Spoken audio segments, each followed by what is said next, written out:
You know, after I do a video like the one I just did about the fate of the Winnipeg Jets, I know it's not going to make people happy, and now we're on the Kings. And again, Yvonne picked the Kings before she left today. I said pick 2 teams. So she picked Winnipeg and LA. Now over the summer, LA tried really hard to get Joe Thornton.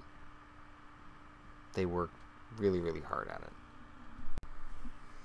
Now, the funny thing is that I had said before the summer started that the Kings needed to get faster, and that when it came to free agents, I figured they'd be in the mix for Joe Thornton, which people thought was a contradiction on my part. The contradiction comes in that LA needs to get faster, younger, more talented, and harder to play against, and the Kings' perception is that they're close. Stanley Cups are fantastic, wonderful things, and the Kings have 2 of them. And they're the envy of most hockey fans in the league. I'm pretty sure Pittsburgh and Chicago fans are like, yeah, it's alright, we got more than that.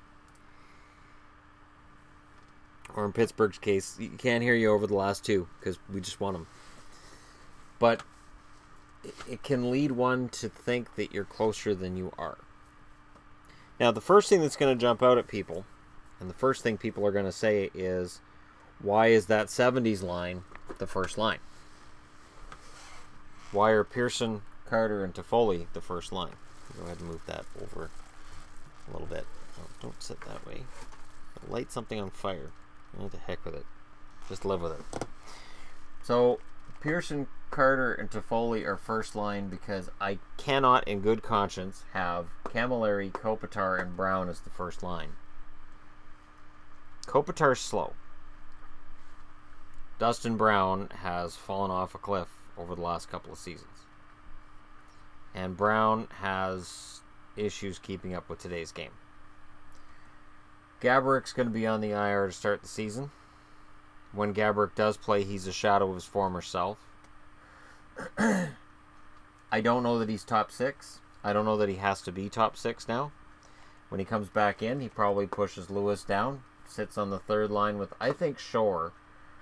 I know site I use has Dowd a third line and has Brodzinski ahead of Lewis. Just like Brodzinski. No. And Kempe. Kempe's one of those wild cards.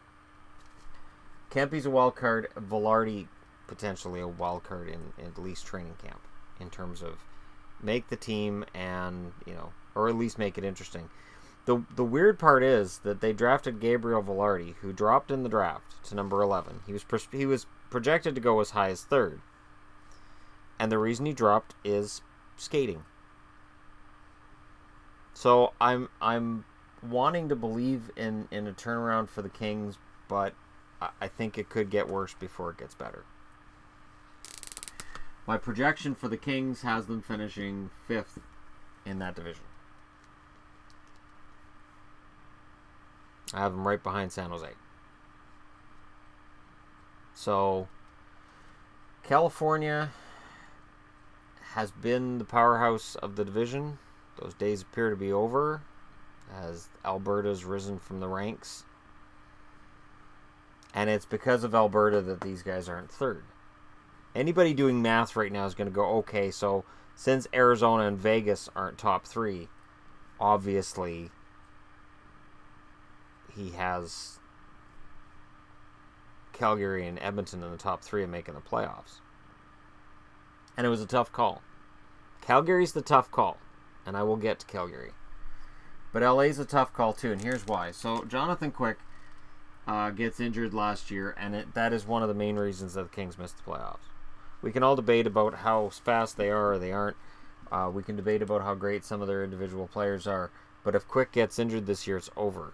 That's why I have 4 goalies on this chart. So Darcy Kemper's the backup. After a horrible beginning to the season in Minnesota, by the end of the year, he had his stats above embarrassing. But Kemper, I'm kind of surprised he still has an NHL job. I really thought after the last game of his that I watched that it would be very hard for him to get a job in the NHL. So Zatkoff is on this chart because I like Jeff Zatkoff, and I think Zatkoff could push Kemper out. as the backup. But then if something happens, if they waive Kemper and for whatever reason somebody grabs Kemper on waivers, that'd make the number 3 goalie Jack Campbell. Jack Campbell is not an NHL goaltender. So if Jonathan Quick gets hurt at all, Kings are done. They are a thin team. You look at their defense, and you've got Muzzin, Doughty, Forbert, and Martinez. And that is a fantastic top 4. I love that top 4. Forbert was kind of the butt of jokes for me for a couple of years because he was never developing, and now he has. So those jokes are over. Forbert is a good defenseman. And then you have Ledoux and Gravel, who are going to battle it out and try to break into that top 4 somehow. And they signed Christian Folin in the offseason. And I think that's a good move. It was a bad setup for him in Minnesota. Maybe it works out better for him in LA. There's no risk to it. And then there's Fantenberg. NCAA signings are interesting. I've said that in other previews. I'm saying it again. NCAA signings are interesting because these players are already developed. They come out of the NCAA. They're not 18, 19-year-olds for the most part, unless they drop out early. They're usually 22, 23, and they're usually about NHL ready. So maybe Fantenberg steps in and makes it interesting. Their blue line is fantastic. I like that 70s line.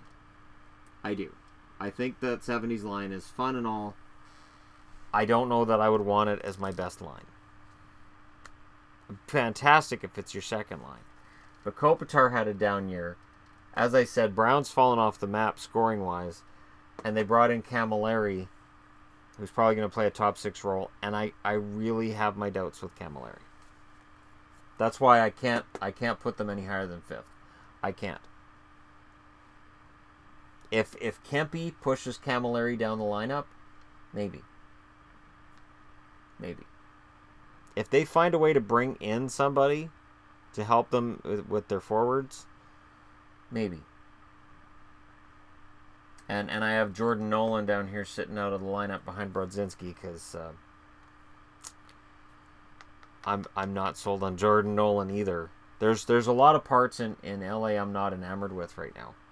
And I think the process that they're trying to undertake right now is going to be hampered if they keep bringing in players like a Camilleri. If they decide we're good to go, we can play, we can win, we can do this now, they're going to have a hard time.